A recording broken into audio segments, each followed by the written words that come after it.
Bueno, buenos días a todas y a todos. Me presento. En primer lugar, soy María Matas, del Ministerio para la Transición Ecológica y el Reto Demográfico. Bueno, y creo que soy una de las personas más contentas de estar hoy aquí, primero porque estamos celebrando estas jornadas y segundo porque estamos en Soria, que es casi mi ciudad. Y por supuesto porque, bueno, hoy en esta mesa, Bosques y Alimentación, venimos a recalcar el papel tan importante de los bosques para la seguridad alimentaria. Y esta primera mesa toma este nombre, Bosques y Alimentación. Y voy a dar paso a los expertos y expertas que nos van a acompañar hoy, empezando por Ana Belén Noriega. Es ingeniera forestal y además es directora general de PEF desde 2006. Sí, pasa, Ana. A continuación, Javier Calvo Simón, ingeniero agroforestal, es jefe del área de bioeconomía en CSFOR. Nos acompaña también José Antonio Lucas Santolaya, ingeniero de montes, jefe de servicio territorial de medio ambiente, ya le tenemos bien conocido. Y luego José Manuel Gómez, licenciado en arqueología y además es el presidente de la asociación de Atrusoria. Bienvenido. Y por último, y no menos importante, por supuesto, Beatriz Águeda Hernández, ingeniera forestal y ahora mismo investigadora y profesora en la Universidad de Valladolid. Bueno, pues bienvenidas y bienvenidos. Muchísimas gracias por estar aquí, todos hoy en esta mesa. Vamos a aprender mucho de bosques y alimentación y tenemos un reto, además, es ajustarnos mucho en el tiempo y de eso me voy a encargar. Y para empezar, vamos a comenzar con una serie de preguntas a cada uno de ellos desde su visión y desde su experiencia. Comienzo lanzando a Ana Belén, directora de PEF, la primera pregunta y es ¿de qué manera la certificación PEF contribuye a la sostenibilidad en el sector alimentario y qué beneficios aportan a los productos silvestres en los mercados? Cuéntanos, Ana Belén. Bueno, entramos en materia. Totalmente de lleno. Entramos en materia. Nosotros, como sabéis, PFC es un sistema de certificación. Lo que pretende es demostrar el origen sostenible de los productos del bosque, de todos los productos del bosque y de servicios del bosque, obviamente los servicios ecosistémicos. Ese origen sostenible empieza, obviamente, en el monte, en el bosque. Necesitamos hablar de esa buena gestión a través de un sello que lo avale y de esa trazabilidad de cualquier producto que usemos hasta que consumamos del bosque, esa trazabilidad hasta ese origen sostenible. Necesitamos tener esos atajos mentales para que en la sociedad se entienda bien el producto forestal, se entienda el más popular, casi siempre bosques, nos vamos a madera, y ahí nos surgió la idea de decir, bueno, sí, siempre hablamos de madera, el problema de si se corta un árbol, si no, si sí, otras miles de cosas. Y hace como 13 años dijimos, bueno, vamos a hablar de certificación, también de los productos, de los comestibles, el producto silvestre, el producto que se come. Entonces pensamos en cómo no había nada, obviamente. Mis compañeras técnicas me decían, que andan por aquí por la sala, me decían, tú estás loca, si no hay nada certificado, ¿qué nos vamos a poner? No, es que hay que traccionar desde la demanda. Y ahí es cuando pensamos que quizá había que hacer un estudio y ver cómo los consumidores o los que iban a utilizar aquel producto, y nos fuimos a lo que está más de moda, la gastronomía, la alta gastronomía. Y dijimos, vamos a preguntarles qué les parece estos productos del bosque con este origen forestal sostenible.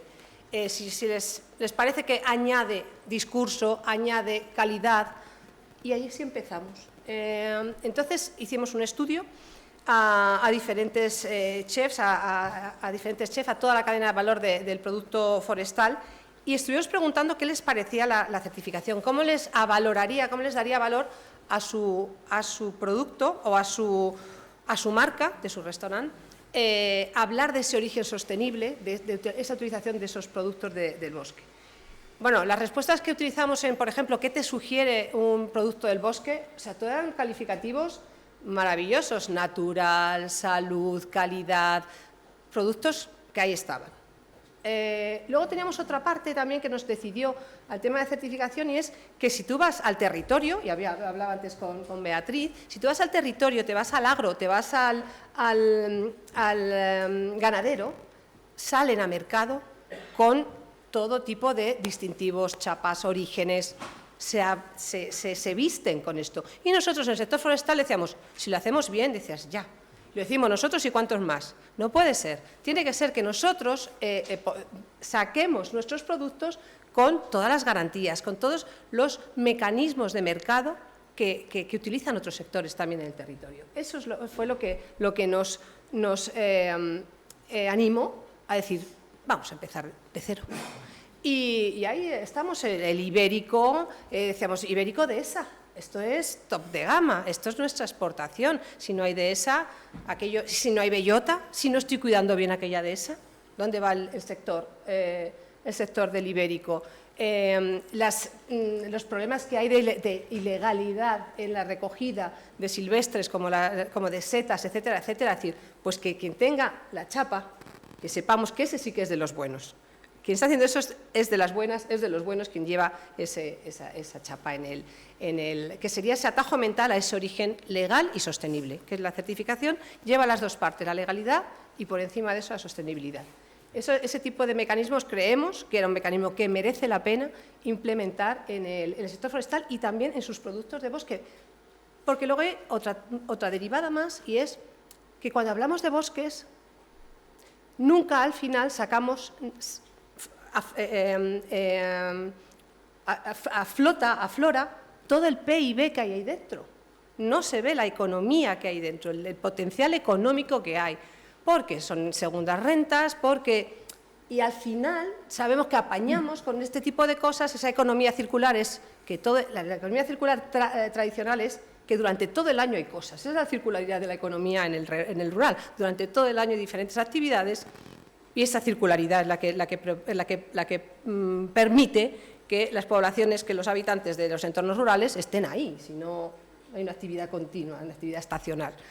Entonces, ese tipo también nos parecía que teníamos que tirar, como decía antes, por alzada de este tipo de productos, y hicimos pues preguntas a restaurantes como Arzac, 76 restaurantes incluidos, el Celler de Can Roca. Con todos estos nos permitió acercarnos a todos estos con este discurso y hablar de bosques. Y bueno, en este camino pues luego hicimos otra serie de iniciativas, como este estudio que hablamos. En esta presentación de este estudio hicimos un punto de contacto con una gran chef y una gran comunicadora, que es Charo Val, que luego podremos escucharla, y a partir de ahí dijimos, y con el torbellino que es, y lo lista y la claridad de miras que tiene, ahí hicimos una sinergia muy buena para tirar y emplazar el producto forestal en diferentes sitios a través de un libro que contaba cuáles son los productos, cuándo se recogen, cómo se cocinan.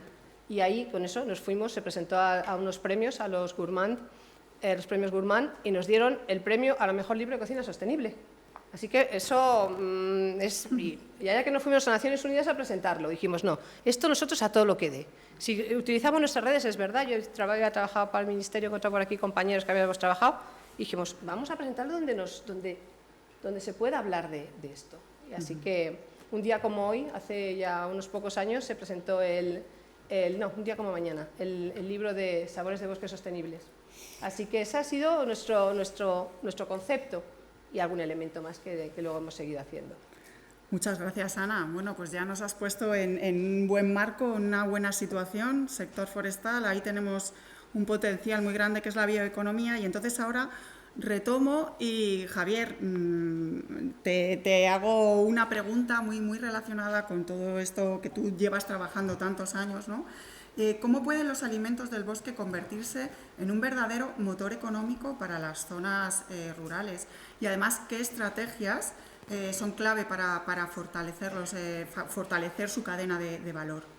Creo que Ana ha hecho ha apuntado cosas muy interesantes. La primera pregunta sería preguntarse si realmente los alimentos del bosque pueden ser motor económico para las zonas rurales. Y la respuesta es sí. es sin duda sí. Sin embargo, hay que abordar y enfrentar algunos problemas o algunos retos, ¿no? Que muchos de ellos los has apuntado tú aquí. Es difícil, cuando se habla de alimentos del bosque, generalizar, porque bajo ese paraguas hay muchos productos, hay una gran diversidad de productos. El bosque es diverso y nos ofrece gran diversidad. Tenemos productos que son totalmente silvestres, otros que son semicultivados, que son manejados o incluso cultivados, ¿no? Desde las setas, las castañas, algunas aromáticas. Después hay también diferencias en cómo llegan al mercado. Esa transformación a veces no es tan necesaria o es muy pequeña, otras veces requieren una gran transformación. Estoy pensando, por ejemplo, en algo que mucha gente no conoce, ¿no? Y es que los chicles se hacen de resina, los chicles se hacen de colofonia, de resina, y eso requiere toda una cadena de transformación bastante compleja. Hay otros que llegan directamente al mercado, como son las setas o las trufas, o con una muy pequeña preparación. Hay diferencias también en cómo se comercializan, ¿eh? Unos están más en mercados locales, otros llegan a la exportación. Es decir, la casuística es muy variada, es muy difícil de calibrar una respuesta común. Pero yo creo que Ana ha puesto un ejemplo muy bueno. Al final, lo que conecta todo o lo que le da sentido completo es esa conexión entre la economía rural, entre la economía forestal y los mercados. Unos mercados que pueden estar cerca o más lejos. Es decir, hay una cadena de valor en la que cualquier cosa, cualquier oportunidad o cualquier reto que afecta a uno de los eslabones, afecta a todos los demás. Esto nos da un poco una pista de esa estrategia que tú me preguntabas, ¿no? La estrategia no puede ser otra que un abordaje desde la cooperación, desde, digamos, la colaboración dentro de las cadenas de valor territoriales. Esa es la estrategia. Y la cantidad de cosas que hay que hacer son muchísimas, pero el ejemplo que tú has dado me parece magnífico, ¿no? Como traccionando desde la demanda, poniendo en valor, al final estamos también ayudando a la dehesa o estamos ayudando, pero también puede ocurrir lo contrario. Una sequía, una plaga, puede afectar al consumidor final en una campaña concreta o incluso definitivamente si nos atenemos al cambio climático o a plagas que están apareciendo y que son muy difíciles de resolver. Un poco por terminar y por apuntar, ¿no? cuatro ámbitos que también son los que apuntaba un poco Ana, en los que esas cadenas de valor pueden ser reforzadas o digamos, podemos mejorar ese motor económico y su eficiencia, ¿no? Para que deje dinero a lo largo de toda la cadena de valor bien distribuido en el territorio, en los transformadores, en el comercio, ¿no? Básicamente, el primero es la protección, el aseguramiento del recurso. El aseguramiento del recurso que pasa por su mejora, pero también por su defensa, también por su cuantificación, porque muchas veces en los inventarios nacionales no están bien cuantificados o incluso en los instrumentos de ordenación de montes no están bien cuantificados este tipo de recursos. Después, es muy importante la información, la transparencia, porque nos defiende de monopolios, nos defiende de la falta de competencia, nos defiende los productos. Esa transparencia, al saber cuánto producto hay, cómo se está transformando, qué precios tiene, dónde va, son elementos fundamentales para poder articular estrategias dentro de las cadenas de valor importantes, ¿no? Después, y ya voy acabando, el tema más técnico, más de la gestión y la tecnología. Son dos cosas que abarcan también toda la cadena de valor. La tecnología ahora está muy avanzada en cuestiones de gestión forestal, también se está avanzando mucho en cuestiones de transformación e incluso en la producción de nuevos productos, de productos que nunca hubiéramos imaginado que pudieran provenir del monte. Hay proyectos que que están aportando nuevas oportunidades. No voy a entrar ahora porque sería mucho. Y una cuarta cuestión que también se puede trabajar desde esa colaboración, desde esa cohesión, desde esas mesas sectoriales, desde esas intersectoriales, cooperativas, y es apoyar o demandar o hacer ver que son necesarias políticas, que son necesarias apoyos institucionales y también desde el punto de vista del acceso a la financiación.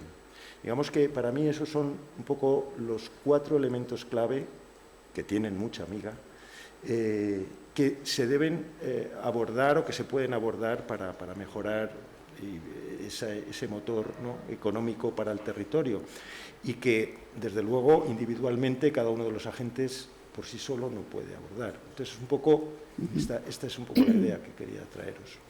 Pues muy bien, Javier, muchísimas gracias. Al final, en la última ronda de la última pregunta, intentaremos incidir un poquito más en estas medidas. Y ahora nos vamos más al terreno de Soria, ¿no? Y aquí tenemos a nuestro experto, José Antonio, que nos va a contar qué es lo que ha hecho, qué es lo que se ha hecho en Soria para asegurar la sostenibilidad del recurso micológico y además generar empleo. Bueno, yo siempre digo que odio la palabra experto porque cada vez que empiezas a profundizar en una cosa te das cuenta que no sabes nada, ¿no? Que te gustaría saber mucho más. Entonces, bueno, hoy me toca hablar del tema de las setas. No me voy a extender mucho en el tema de las setas porque hay una presentación que os vamos a pasar a todos los participantes en la que, bueno, se desarrolla todo lo que es la exposición desde los primeros años desde cuando empezamos con la regulación de la comercialización, perdón, de la recolección, pero sí que, escuchando a mis compañeros anteriores, sí que quería comentar unos aspectos que creo que son fundamentales trabajando en la Administración para que al final todo esto se pueda llevar a cabo. Primero, se necesita una normativa. La normativa básicamente la desarrollamos las Administraciones. En las setas voy a comentar que para el desarrollo del decreto 31 del 2017, que es el que regula la recolección y la comercialización de setas en Castilla y León, tuvo una parte muy importante de trabajo la Asociación Montes de Soria, que tenemos hoy aquí a sus representantes. Y bueno, esto tiene que ser con todo, con las setas y con cualquier otro sector, ¿no? Saber para qué trabajamos, para qué hacemos la normativa, que sea realmente ejecutiva y efectiva. Después tenemos que saber, bueno, básicamente los gestores públicos gestionamos montes de utilidad pública. En la provincia de Soria tenemos 200.000 hectáreas, algo más, en las que, bueno, nos hemos esforzado mucho desde siempre. Nuestro trabajo principal ha sido ese. En Soria, yo creo que mucho más, ya por tradición, no los que estamos ahora, sino por nuestros ascendientes. Tenemos una larga tradición de montes ordenados desde finales del siglo XIX. Hoy en día tenemos el 70% de nuestros montes de utilidad pública con proyecto de ordenación o plan dasocrático, o sea, con una garantía de sostenibilidad de lo que estamos haciendo allí. Y en su mayoría de esos 70%, casi el 65% está certificado por algún sistema PEF o FSC. Eso nos da mucha más garantía todavía de lo que estamos haciendo, ¿no? O sea, fundamental saber, pues eso, que lo que estamos haciendo es sostenible, pero no solo en los montes públicos, también tenemos que trabajar con los montes privados. Hemos tenido una conversación antes de entrar también con el presidente Asfoso, que está aquí, con Pedro Marín, y creo que en Soria y en cualquier sitio es fundamental gestionar también los montes privados.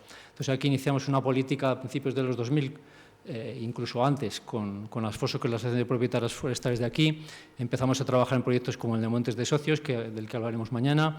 Se les ha empezado a ayudar con ayudas de la Junta de Castilla y León, como bien dice Javier Calvo, hace falta ayuda institucional, distintas ayudas, como puede ser el Plan Quinquenal de Desbroces, que lo vamos a ver mañana.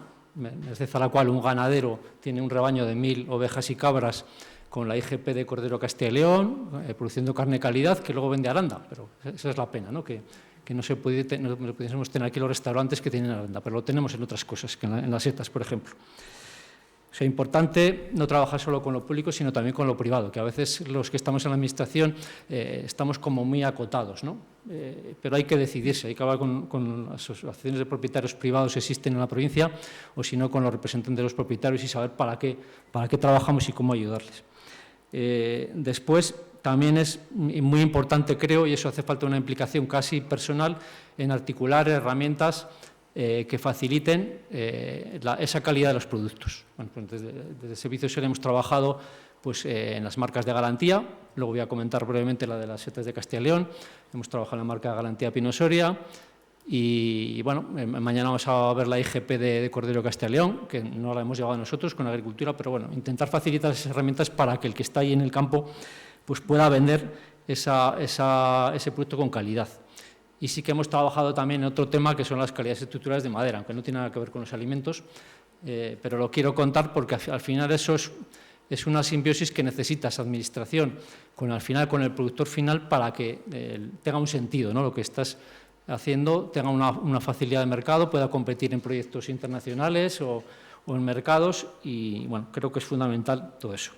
Y bueno, centrándome en las setas, voy a ser breve, empiezo la presentación con una foto de los años 60 de Señor del Lago, que muchos la conocéis cuando veáis la presentación, en la que bueno, casi todos están con un boletus del tamaño de un balón encima de la cabeza. Hoy en día eso es inviable, ¿no? Pero la foto quiere resaltar una cosa. Parece que las setas es un aprovechamiento que es de toda la vida, y no. Yo siempre lo cuento y no me da vergüenza decirlo. Yo cuando iba con mi abuelo de paseo, yo soy de Navaleno, de un pueblo de aquí de Soria, pateábamos las setas y pateábamos los boletus, hasta que no se implantaron las primeras empresas de comercialización, como fue Aroz en Navaleno, y empezaron a venir gente de Cataluña, del País Vasco, que sí que conocían esas setas. Aquí era algo que daba mucho miedo, no se utilizaban, y como mucho alguno en seco, porque había visto que lo hacían en otros sitios, y bueno, empezó ese desarrollo con la implantación de empresas como Aroz, y bueno, empezaron a desarrollarse una cultura gracias al turismo. Empezaron a trabajar, yo creo que muy bien, las asociaciones micológicas de la provincia, que son 4, que luego los comentaré, y empezaron a divulgar este mundillo, ¿no? de las setas y de la cultura alimenticia y bueno, luego lo que es el turismo. Y bueno, en cuanto a lo que es el desarrollo normativo, bueno, pues nosotros empezamos a trabajar más duramente en este recurso a partir de principios del año 2000. Se empezó en la zona de ADEMA, gracias al proyecto MIAS, que todo hay que decirlo, en el que bueno, se consiguió una financiación con fondos europeos, se empezó a regular para la recolección micológica una zona de unas 30.000 hectáreas. Lo que hicimos la Administración fue la articulación de un procedimiento en el que el aprovechamiento forestal, bajo sabéis que la Administración lo que hacemos es elaborar un pliego de condiciones para que luego públicamente se pueda adjudicar ese aprovechamiento. Lo hicimos a un precio de tasación que era, creo recordar, 0,1 euros por hectárea, o sea, algo simbólico. Y bueno, la primera reacción, que es lo que quiero comentar para los que estáis empezando con esto, que sé que hay compañeros por aquí de Teruel, de Cuenca, que están ahora intentando avanzar en esto, pues cuando empiezan estas cosas todo el mundo se sube a las nubes. ¡Buah, qué es esto! Las setas que hemos cogido de toda la vida, ahora nos van a poner pegas, va a haber que sacarse licencia. Bueno, fue tremendo cuando empezamos, siempre lo cuento. Bueno, cuando se empezó a regular y se vio que evitabas que entrasen recolectores ilegales, por distintos métodos, nos unimos, hubo un trabajo ingente con la Guardia Civil, es verdad, con nuestros agentes medioambientales, con nuestros tutelares de medio ambiente, y bueno, pues todo se fue acotando, ¿no? Y poco a poco, paso planos desde esos años 2003-2004, cuando fue la primera regulación en la zona de Almazán, hasta la actual, que tenemos ahora prácticamente 210.000 hectáreas reguladas en la provincia de Soria, ha sido pues como casi un coser y cantar, ¿no? La gente ha visto que eso funciona, que tenemos herramientas, ahora con el nuevo decreto del año 2017, en el que no solo controlamos la recolección en campo, sino que controlamos la comercialización en carretera. Con la Guardia Civil, lo que hacemos es, nuestro decreto, que es importantísimo, ha incluido el trabajo de otras consejerías, como la de Agricultura, la de Sanidad, la de Turismo y la nuestra, cuatro consejerías. Y ahora mismo un camión o una furgoneta en carretera se puede interceptar si no asegura la trazabilidad de a quién ha comprado ese producto, la decomisamos. Y bueno, hemos llegado a tener algún año hasta 23 furgonetas decomisadas en el servicio. Imaginaros lo que esto supuso al principio cuando empezamos y demás. Ha sido una herramienta muy positiva, que al final se nota, la gente va donde no le ponen pegas, ¿no? Y bueno, creo que un hecho importante ha sido en la provincia también el que los ayuntamientos, que hay aquí algunos alcaldes, han decidido que ese aprovechamiento micológico, que es imposible tenerlo de forma regular todos los años, porque dependes del año, de la época, de cuando llueve, lo que han decidido es darle una visión turística. Entonces, bueno, por ejemplo, tenemos 2 grandes acotados, el de Pinares de Urbión y el de Asociación Montes de Soria, donde están los montes de la Junta. Este último tiene alrededor de 160 y tantas mil, casi 170.000 hectáreas. Con una única licencia, un turista que se puede sacar licencia por Internet puede ir a recorrerse prácticamente, bueno, la gran mayoría de los montes de Soria sin conocer los límites, sin ningún problema, y eso ha avanzado mucho. ¿Qué ha permitido esto? Bueno, pues tener un desarrollo turístico importante de casas rurales, de hoteles, de restaurantes, que también se habían trabajado en los proyectos iniciales y los veréis, intentaremos probar alguno estos días, pues restaurantes micológicos, bares de pinchos micológicos. Se empezó a crear una culturilla de las setas, hay jornadas de trufas, hay jornadas de micología que también gracias a la Asociación Montes de Soria se han extendido por toda la provincia. Y bueno, al final, pues esto parece que ha pasado mucho tiempo, pero ha sido muy rápido todo, muy rápido. Pero bueno, hay que tener paciencia, estas cosas hay que hacerlas poco a poco. Y bueno, otra pata también muy importante, y ya acabo por no extenderme, es la parte comercial e industrial. Antes venían gente de Cataluña, del País Vasco, a coger las setas aquí, venían incluso ni dormían, yo tengo una amiga que venía con su madre catalana, se levantaban a las 3 de la mañana para venir aquí a Soria, llenar la furgoneta y marcharse en el día para llevarse la furgoneta de boletus al mercado de Barcelona. Bueno, pues eso ahora mismo ya no nos pasa. Tenemos 17 empresas que están asociadas, que están... la mayoría es a la marca de garantía Setas de Castilla y León, que se ha trabajado desde CSFOR con la Junta de Castilla y León y bueno, con ese desarrollo hemos conseguido tener un producto identificado. Hay unos operadores, algunos con más compromiso que otros, luego no sé si vendrá, creo que va a venir Aroz Food, que es la única empresa que está ahora etiquetando con esa misma marca de garantía, pero hay otras que sí que son operadores, ¿vale? Entonces tenemos ya por lo menos 7 empresas que están trabajando con productos, los elaboran aquí y se están produciendo productos de calidad, pues aceites, patés. Hemos conseguido que ese valor añadido se quede aquí, en la provincia. Que tenemos lo que es la producción primaria, la transformación y la segunda transformación. Entonces, al final es lo que buscas, lo que comentaba con las ordenaciones y las revisiones, tener de nuestros bosques, de los alimentos y de cualquier otro producto, pues esa garantía de sostenibilidad y ese desarrollo final que te permita que esa mano de obra se quede en la provincia. Eso es un fundamental. Y bueno, de momento muy bastante bien. contado. Pues muchas gracias, José Antonio. Muy interesante la evolución. Has hablado de casi 200.000 hectáreas reguladas. Bueno, más, 210.000. Un éxito total. Y ahora, bueno, pues la pregunta va al presidente de Atruso, que, bueno, centrándonos ya en el sector de la trufa, quería preguntarte cómo consideráis que ha evolucionado este sector a lo largo de este siglo en la provincia de Soria y además qué innovaciones se han aplicado para este impulso. Pues muchas gracias por la pregunta. Durante millones de años el ser humano se ha dedicado a recolectar. Ha andado por ahí, nómada, intentando recolectar frutos, pero hace unos miles de años llega una revolución, que es la revolución neolítica, y el ser humano empieza a cultivar sus productos. La agricultura se domestica, conseguimos sacar productos de forma regular. Y alguno estará diciendo, se ha equivocado, este hombre se ha equivocado de sitio, nos está dando una lección de historia y no nos está contando nada de la trufa. Tiene mucho que ver, porque en el año 99 nosotros fundamos la asociación es un nombre largo, pero de recolectores y cultivadores de trufa de la provincia de Soria. Pero éramos en realidad cultivadores. Lo que hacíamos era ir en plan, entre comillas, nómada por el campo a recoger trufas. Éramos truferos, ahora ya no. Ahora somos truficultores. En el año 99, que tuvieran realmente plantaciones de trufas, había a lo mejor 2 o 3 socios de los, creo que éramos 18 en un principio cuando se fundó, 16, 18. Ahora es al revés. Somos 50 socios y que vayan solamente al campo a recoger trufas, tenemos 2 o 3. El resto tiene plantaciones. Hemos tenido nuestra propia revolución neolítica Hemos sido capaces de pasar de recolectar a cultivar. Ahora somos agricultores. Y esto, que parece una simple palabra, es muy importante porque detrás trae un proceso muy amplio y allí llegan también las innovaciones tecnológicas.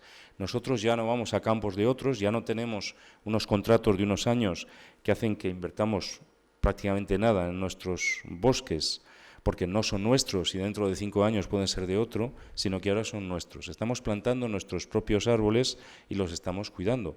Estamos consiguiendo que esa producción mejore gracias a cuidar nuestros bosques, a cuidar nuestros árboles, los árboles que nosotros plantamos. Eso nos ha permitido, ese proceso que digo que es muy amplio, que no voy a contar entero porque si no, ¿verdad?, me sacarán tarjeta roja. Exacto. Voy a intentar abreviarlo porque nos ha permitido traer una serie de innovaciones importantes. Primero, ha conseguido que estabilicemos la producción. La producción va subiendo, va creciendo, se va incrementando de una manera progresiva, de una manera regular. Antes teníamos años buenos y años malos, años en los que se recolectaba mucho y años en los que no se recolectaba nada. El mercado estaba loco, no sabía realmente qué hacer, había años que podíamos abastecerles y años que no. Ahora estamos consiguiendo una producción más o menos estable. Hoy en día la producción en la provincia de Soria está establecida en unos 6.000 kilos. Este año estará en torno a los 6.000 kilos de trufa. O sea que hemos conseguido estabilizar nuestra producción. Además hemos conseguido mantener la producción, porque tenemos un enemigo que juega en contra nuestra, que es el clima. El clima actual no nos favorece. Nosotros necesitamos un clima más frío para poder producir trufa. Por tanto, la estamos dopando, entre comillas. Estamos consiguiendo cuidarla, aportarle lo que ella necesita para que se siga manteniendo. Yo visito plantaciones que, por ejemplo, no se riegan. El riego es una de las innovaciones importantes que hemos traído en estos últimos 25 años. Y cuando no riegas tu plantación, al final no produces, o produces una cantidad prácticamente ínfima de lo que podrías producir. Eso es lo que está pasando en el campo, eso es lo que le pasa al que todavía sigue recolectando, que depende de la lluvia, depende de una serie de factores climáticos que ahora mismo no son favorables. Entonces, hemos traído, y vamos a las innovaciones climáticas, tecnológicas, algunas innovaciones importantes, como por ejemplo puede ser aportar riego, el riego que necesita la planta. Puede ser también cuidar fitosanitariamente nuestra planta. Antes, a nosotros que la encina estuviera mala o estuviera buena, pues hombre, era un inconveniente, pero ahora es un problema, porque esa planta cuesta muy cara, cada planta que pierdes es un dinero que pierdes. Nosotros, como dice un amigo mío, no estamos cultivando leña, estamos cultivando trufas. Tenemos que conseguir que nuestras plantas se mantengan sanas. Entonces, estamos a través de la investigación, no la investigación nuestra, sino la investigación de toda una serie de personas que se están dedicando a esto, estamos consiguiendo conocer nuestras plantas, cuáles son sus enfermedades, cómo tenemos que atajar esas enfermedades. Estamos también trabajando el suelo. El suelo no se trabajaba antes, en los bosques no se trabajaba. ¿Para qué? Ahora lo estamos trabajando. Estamos aprendiendo cómo tenemos que hacer para trabajar nuestro suelo y que ese suelo sea el suelo idóneo para producir trufas, porque si no conseguimos que ese suelo esté en condiciones, nos va a ser mucho más difícil producir esas trufas. Y también estamos consiguiendo aportar nuevas ideas que a veces salen también de los recolectores antiguos. Hay algo que llama mucho la atención a la gente que se mete en el mundo de la truficultura, que es que nosotros los truficultores hacemos algo que se llama hacer nidos. Yo tengo un amigo que la primera vez que se lo contó me dijo, que hacéis nidos para que vengan los pájaros. Digo, no. Eso de los nidos, que es el nombre coloquial de lo que realmente hacemos, es que aportamos, traemos unos aportes, hacemos unos hoyos en el suelo y aportamos productos para que nuestras trufas puedan producir. Si nosotros ahora mismo no hiciéramos eso, realmente no tendríamos seguramente ni el 20% de la producción que tenemos hoy en día. Y esos propios aportes tienen detrás una investigación que nos ayudan, a través de toda una serie de investigadores españoles y extranjeros, franceses sobre todo los extranjeros, nos ayudan a mejorar nuestra plantación. Nosotros tenemos un negocio ahora mismo, somos agricultores y tenemos que conseguir que nuestras plantaciones sean rentables, porque plantar trufas, señores, no es fácil. Mucha gente piensa que plantar trufas es plantar un árbol, sentarse ahí tranquilamente, incluso algunos piensan que la trufa tiene patas y va directamente al banco. No.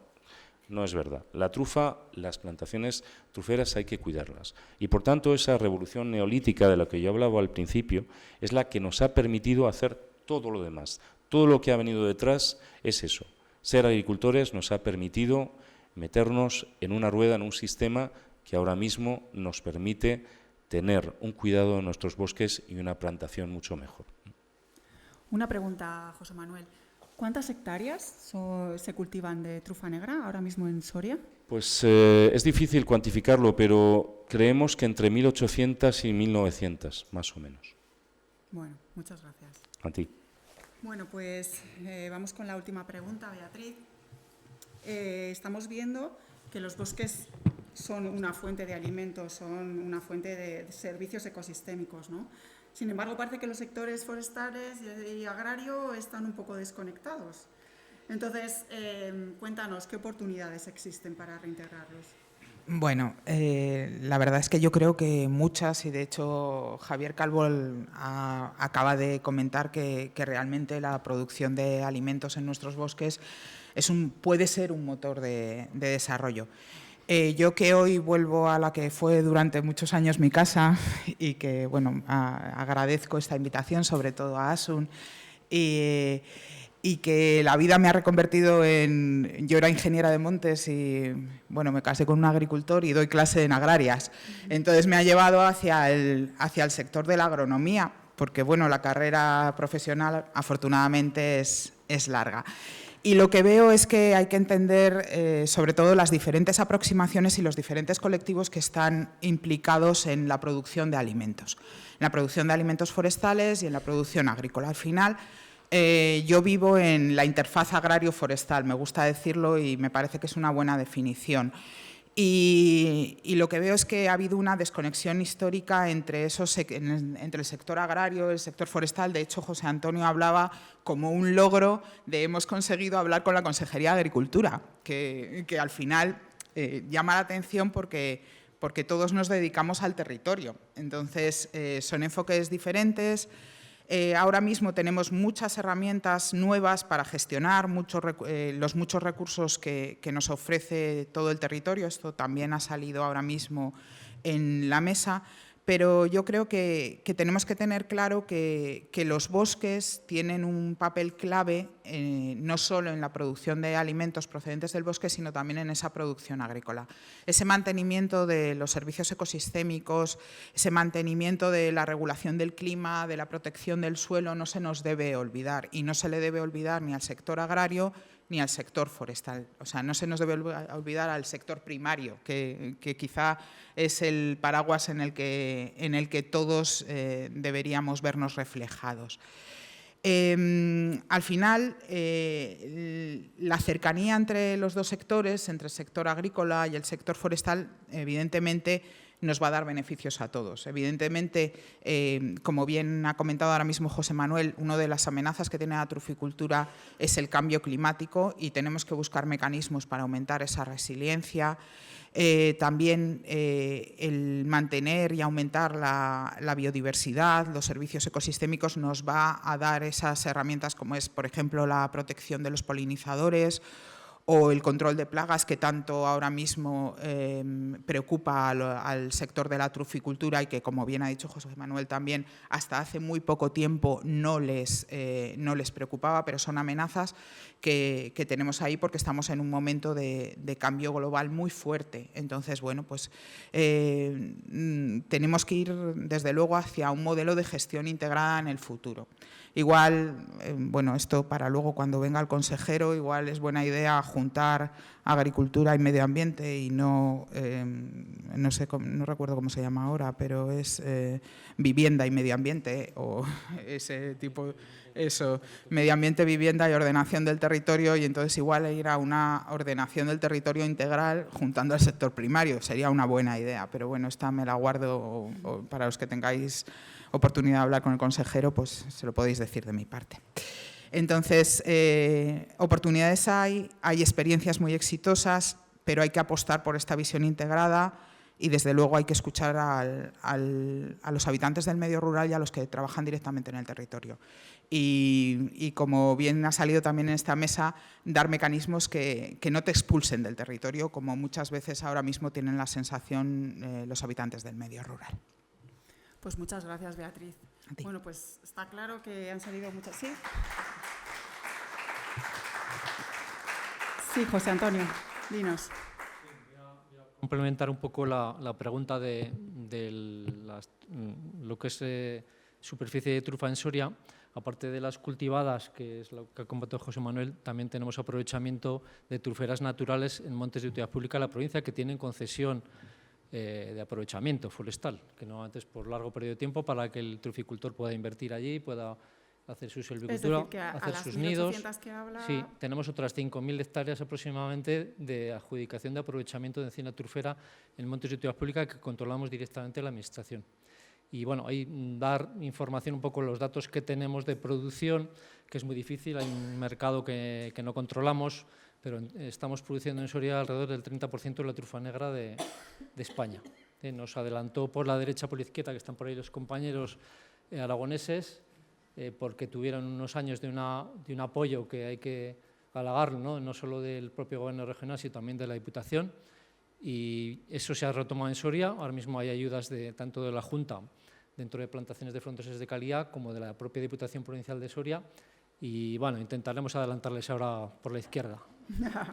Pues muchas gracias por estas cifras y por concretar, porque son cifras en una evolución espectacular, ¿no?, en los últimos años. Bueno, pues yo creo que vamos a acabar, tenemos todavía 15 minutos y vamos a contar, algunos de vosotros habéis hecho referencia a lo que se tiene que hacer.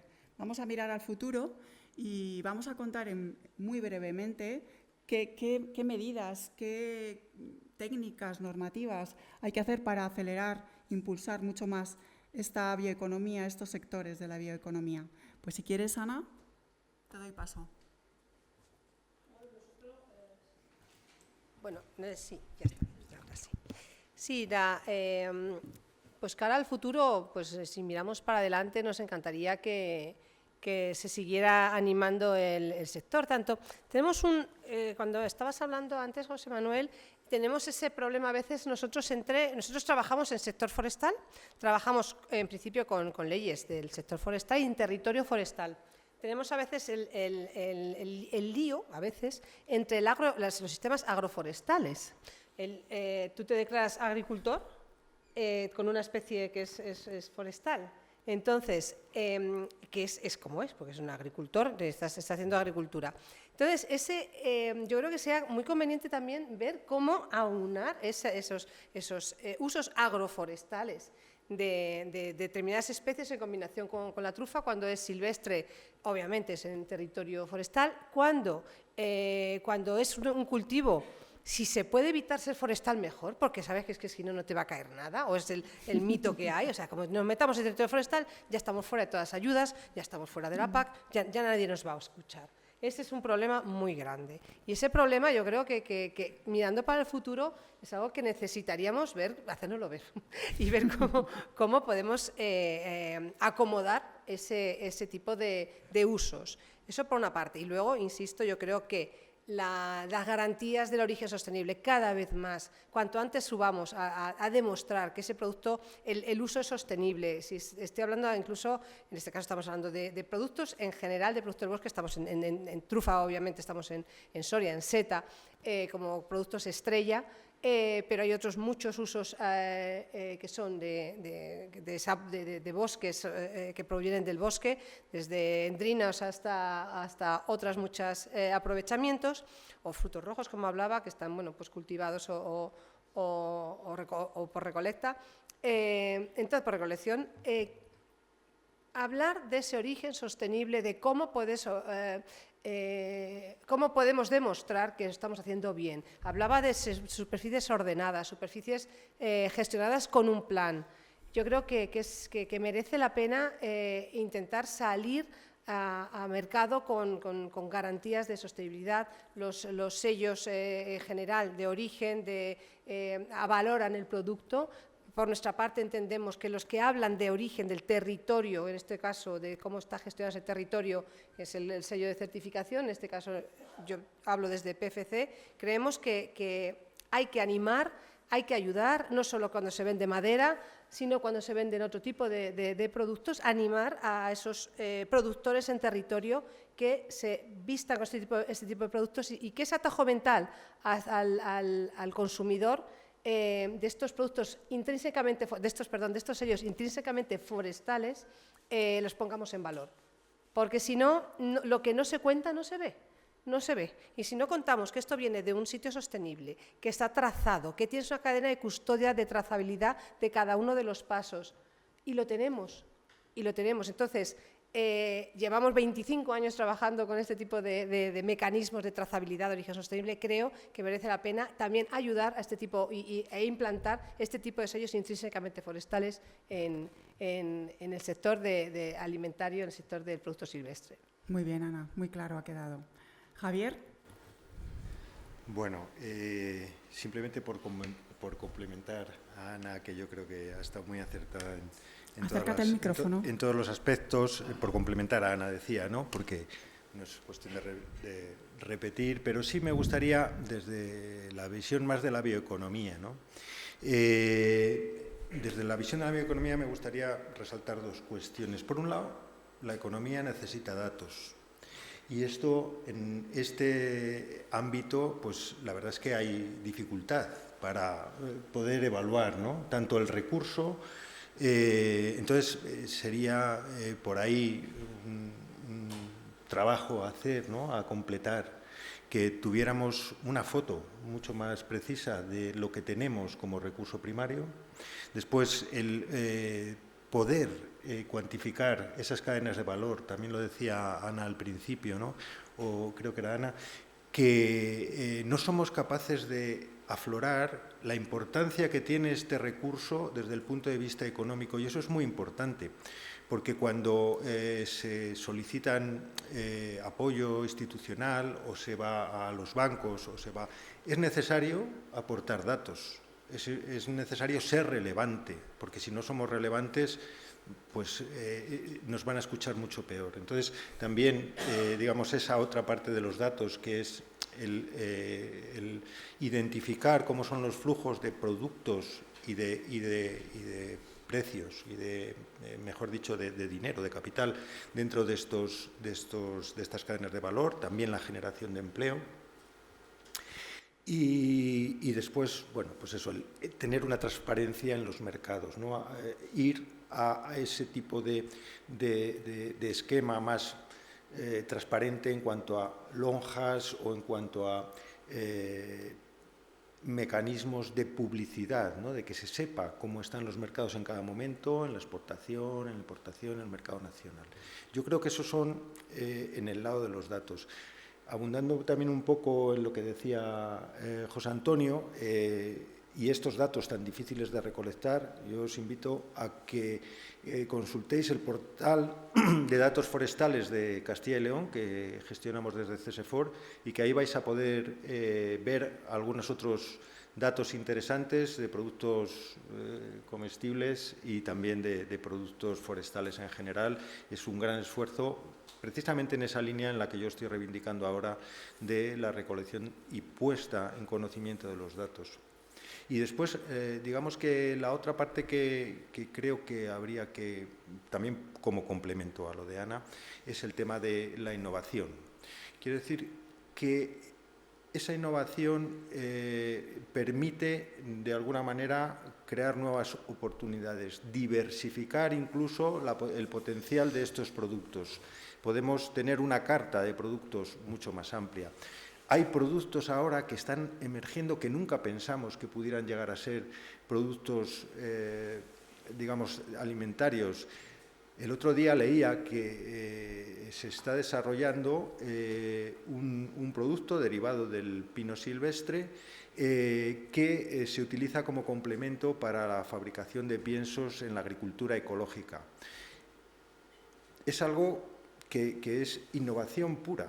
y es bioeconomía pura. Ahí hay un campo, por ejemplo, hay otros proyectos que tienen que ver con hacer productos comestibles de la bellota de encina para el ser humano.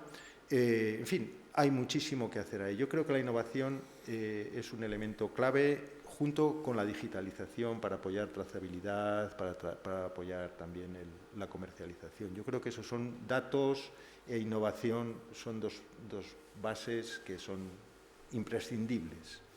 Pues muchas gracias, Javier. Nos quedamos con esto. Todavía hay margen de mejora. Tenemos la innovación como herramienta. Muchas gracias. Bueno, José Antonio, cuéntanos, ¿tú cómo lo ves? Bueno, de la normativa ya he hablado, pero sí que quería indicar que a veces en la Administración hacemos normativa que luego nos restringe mucho. Yo creo que hay que hacer la normativa, siempre que se hace una normativa es para restringir algo, si no, no se haría. Pero que esa restricción sea por una necesidad y que esa necesidad venga demandada del territorio, que a veces se hacen transposiciones de normativa europea que luego son inaplicables en los pueblos pequeños, como nos pasa en Soria o en general el interior de la península. O sea, que esa normativa tenga más cabeza, ¿no? Que piense un poco más en el territorio. Y bueno, una faceta que no he querido comentar o se me ha olvidado, pero la habéis comentado varios, es hay que basarse siempre en la ciencia y en las investigaciones que tenemos nosotros para dar una licencia en la que están 87 municipios, 87 entidades de 70 municipios. ¿Cuántas licencias damos? Bueno, pues tenemos unas parcelas de investigación tanto en la zona norte como en la zona sur de la provincia desde el año 95, que son las parcelas más antiguas a nivel mundial, en las que se realiza seguimiento. Lo hacemos a través de CSFOR, que están por aquí los compañeros, y eso da muchísima información de producción por tipos de ecosistemas, y eso te sirve para saber que tampoco estás dando más licencias de las que tú puedes dar en un territorio. ¿Vale? Eso es fundamental. Y bueno, tenemos también la parte final que siempre me gusta, y lo sabéis los que me conocéis, que tenemos que divulgar más lo que hacemos, ¿no? Los gestores forestales, públicos y privados, pecamos en que la gente no sabe lo que hacemos porque no lo conoce. Entonces, bueno, en el Aula del Amogable, que es un centro dedicado a la divulgación de la gestión forestal, que muchos de los que estáis aquí lo conocéis, explicamos un poco todo esto a los niños. Tenemos programas educativos pues, con niños fundamentalmente de quinto y sexto de primaria, con la Dirección Provincial de Educación de aquí de Soria, y tenemos también la Reserva Micológica del Amogable, donde, aparte de enseñarles las tipologías de setas, pues les enseñamos también un poco a lo que es necesario para gestionar ese recurso. Entonces, bueno, en general nos pasa con los productos alimenticios y con cualquier producto del bosque que la sociedad desconoce lo que hacemos los profesionales forestales y tenemos que divulgar más. Nos da miedo, no tenemos tiempo, pero tenemos que hacerlo y creo que es un fallo que tenemos todos y yo insisto en que tenemos que dedicar más tiempo los profesionales a ello. Muy bien, muchas gracias. Perdonad, aunque no tiene nada que ver con esto, pero sí que quería, para los que estén todavía en la duda, es un tema de logística. Mañana vamos a hacer una visita de campo, a ver lo que nos permite el tiempo, que no es muy halagüeño, pero bueno, creo que va a estar muy bien. Vamos a ver distintos productos forestales, vamos a ver una plantación de encina trufera de 12 hectáreas de 18 años de edad que está ya en plena producción, con sistema de riego. Vamos a ver una gestión del territorio con redileo de ganado de un rebaño de 800 ovejas y 200 cabras, con el IGP, la Índice Geográfico Protegido de Castilla y León, de Cordero de Castilla y León, unido a la gestión forestal de un plan de desbroces de esos montes durante 5 años. Y luego, finalmente, además están por aquí, y quería darles las gracias, el Ayuntamiento del Rollo. Vamos a ir a ver las plantaciones de frutos rojos del Rollo, que ni siquiera la Administración todavía tenemos claro si es un producto forestal o es un producto agrícola. Para nosotros lo hemos considerado hasta la fecha como un producto forestal, así lo hemos gestionado en esas plantaciones. Y bueno, nos las van a enseñar cómo lo gestionan y bueno, nos van a enseñar también un obrador que es, yo creo que hay que intentar apoyar entre todas las administraciones para tratar de manipular distintos productos forestales que ahora mismo, porque bien por la pequeña escala, hablamos de miel, de setas, de piñones, de castañas, bueno, muchísimas cosas que ahora mismo no se aprovechan por la escala, pues igual con una iniciativa de este tipo se pueden aprovechar. Entonces, bueno, nos van a contar un poco también su idea y, bueno, pues ya que estáis por aquí os lo quería agradecer y nada, animaros a los que estáis en la duda de si ir o no, que creo que va a estar muy bien. Bueno, pues muchas gracias por recordarlo. Va a ser la parte práctica de conocer estas medidas que estamos viendo en esta última pregunta. Muchas gracias, José Antonio. Bueno, José Manuel, te toca. ¿Qué nos puedes contar de cara al futuro? Bueno, antes de nada quería aclarar el que yo me haya definido como agricultor, entre comillas, no quiere decir que hayamos perdido nuestra vocación forestal, ¿eh? De hecho, eso José Antonio lo sabe muy bien, la extraordinaria colaboración que hemos tenido a lo largo de estos años en el decreto, en las ayudas, ahora estamos intentando, ¿verdad?, mejorar el decreto. Entonces, bueno, yo sé que algunos de mis socios, sobre todo los más nuevos, sí que tienen a lo mejor un concepto más agrícola que el que podamos tener los que llevamos mucho tiempo, pero hay que entender que al fin y al cabo nosotros estamos creando bosques y de una forma ecológica, porque la gran mayoría de nosotros tenemos vocación ecológica también. Entonces esto no hay que olvidarlo, lo único que intentaba era explicar el proceso que hemos tenido, que ha sido un proceso que no ha sido fácil, porque hemos tenido que mantener esa producción porque los bosques se nos acababa la producción, simplemente eso. Y en cuanto a necesidades, bueno, yo me podría estar aquí toda la mañana hablando de necesidades que tenemos, ¿verdad que no? En el café. El café, ¿verdad? Bueno, pero yo creo que intentando ser breve, aparte de que necesitamos, por supuesto, mejorar nuestra producción, como bien decía José Antonio, y lo decía también Luis Aragonés, lo único que sé es que no sé nada, y en trufa eso es algo que de verdad es muy aplicable porque nos queda muchísimo que saber sobre trufa. Después de 40 años en este sector yo sigo aprendiendo todos los días. Entonces, sobre todo, conocer mejor la trufa podría ser algo importante. Y además, y él lo decía también, está el tema de la comercialización. Nosotros ahora mismo estamos viviendo seguramente una época de vacas gordas, pero nunca hay que olvidar que pueden venir las vacas flacas. Y ahí entra algo como es el saber vender nuestro producto. Nosotros no hemos conseguido de momento en nuestro país, porque fuera de nuestro país es complicado, crear una cultura de trufa como la que tienen los franceses. Ahora mismo nuestra oferta más o menos se absorbe. Podemos vender nuestras trufas a un precio rentable, pero este año ya hemos visto que han bajado los precios. ¿Por qué? Pues porque sube la producción y esa producción hay que absorberla. Tenemos que ser capaces de vender nuestro producto y para ello la lonja, que ellos están trabajando maravillosamente, CESEFOR es un camino. No es el único, claro, hay que intentar llegar más allá.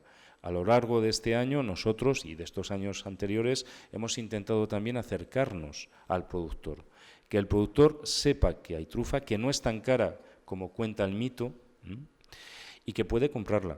Hemos estado en ferias, hemos estado en mercados y mientras CESEFOR nos ayudaba a trabajar, digamos, el profesional, a vender la trufa al profesional, nosotros la hemos intentado vender al productor. Si no conseguimos implantar una cultura de trufa, empezando por nuestro país, todas las asociaciones que estamos hoy en día en España, y esto es importante, no conseguiremos absorber nuestra producción. Y otro de los problemas que tenemos relacionado con esto es que muchos de los productos, si os fijáis, yo os pido que os fijéis, cuando compréis un producto que tenga o que se llame trufado, mirad la etiqueta. ¿Cuántos de esos productos llevan trufa negra? Os vais a llevar una sorpresa, la mayoría no lo llevan. Hay que intentar luchar contra esto, que la gente sepa lo que compra. Tú quieres comprar trufa china o quieres comprar trufa de verano, cómprala, pero tienes que saber lo que estás comprando. Y pasa lo mismo en los restaurantes. Yo no me atrevería, no sé si decirlo o no, pero realmente en muchas de estas semanas de la trufa o de rutas de la trufa o tal, ¿cuántos restaurantes realmente usan trufa? ¿Cuántos no usan trufa china? ¿Cuántos no usan aromas? El cliente tiene que saber lo que compra, porque si no nos pasan casos tan sorprendentes como nos ha pasado a nosotros, de señores que nos dicen es que a mí la trufa no me gusta, o más sangrante todavía, nos llega un señor y nos dice, le das un plato con trufa, va a su restaurante donde sí que se está usando trufa y le dice al del restaurante, eso no me gusta, eso no es trufa. ¿Por qué? Porque está acostumbrado a usar sucedáneos. Entonces, eso nos está quitando el mercado y nosotros tenemos que ser capaces de absorber esa oferta que estamos ahora mismo ofertando al cliente. Muchas gracias. Gracias. Beatriz. Bueno, pues como soy la última, se han dicho ya muchas cosas interesantes. Estoy muy de acuerdo en que el apoyo institucional, el apoyo normativo es muy, muy importante.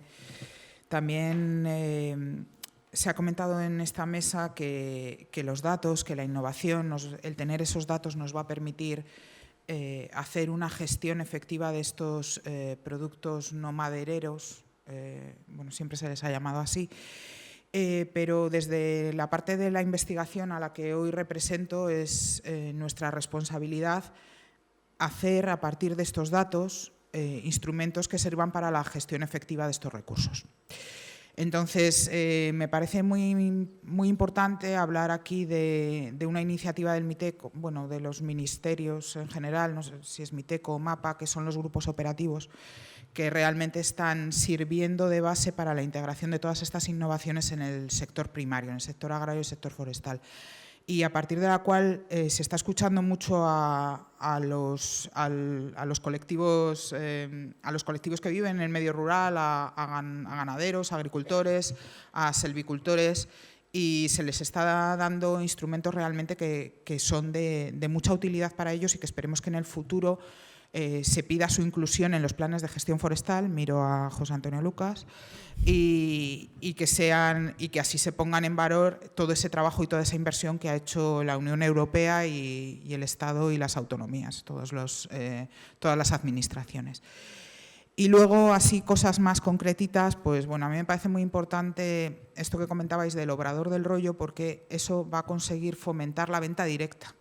Entonces, esta idea que siempre los españoles cuando vamos a Francia vemos allí los quesos en la carretera y tal, pues bueno, traer esa venta directa de los productores de alimentos a los consumidores, que bueno, pues que se complementa muy bien con las acciones de turismo y que realmente es una clave para mejorar la rentabilidad y para tener un mayor impacto directo en el territorio. Y luego, bueno, pues no olvidarnos que esto que dicen el primer día que vas a clase de selvicultura, de cuál es el objetivo de la selvicultura, que yo a veces les pregunto a mis alumnos, ¿cuál es el objetivo de la selvicultura? Dicen, sacar muchos productos, sacar mucha madera. No, el objetivo de la selvicultura es mantener el bosque. Es una solidaridad con las generaciones pasadas, con las generaciones futuras, de esto hablaba Sonia Roig hace poco, y es esa solidaridad con el uso de los recursos, con el uso del territorio. Pues muchísimas gracias. ¿Una última cosa, Javier? Sí, ha salido el término productos forestales no madereros. Esto yo creo que es una cosa que tal día como hoy y tal como se va a celebrar este Día de los Bosques, tendríamos que poner ahí el punto, ¿no? Porque definir algo por negación de otra cosa no es una cosa interesante ni bonita. Parece que todos esos productos forestales no madereros son hijos de un dios menor, ¿no? Como me gusta decir a mí, ¿no? Está la madera y está el resto.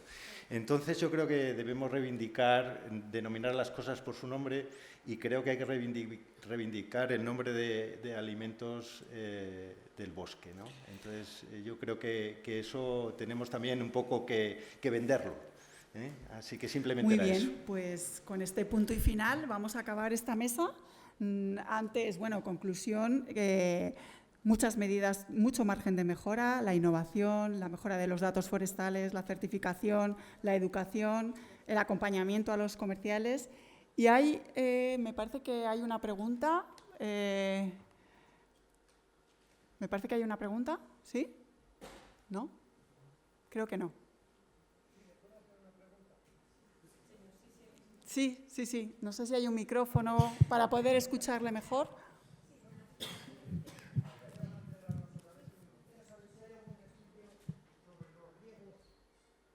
Sobre los riegos en las trufas. Si hay algún estudio que favorezca un riego más que otro. Sí, hay unos cuantos y algunos no se ponen de acuerdo.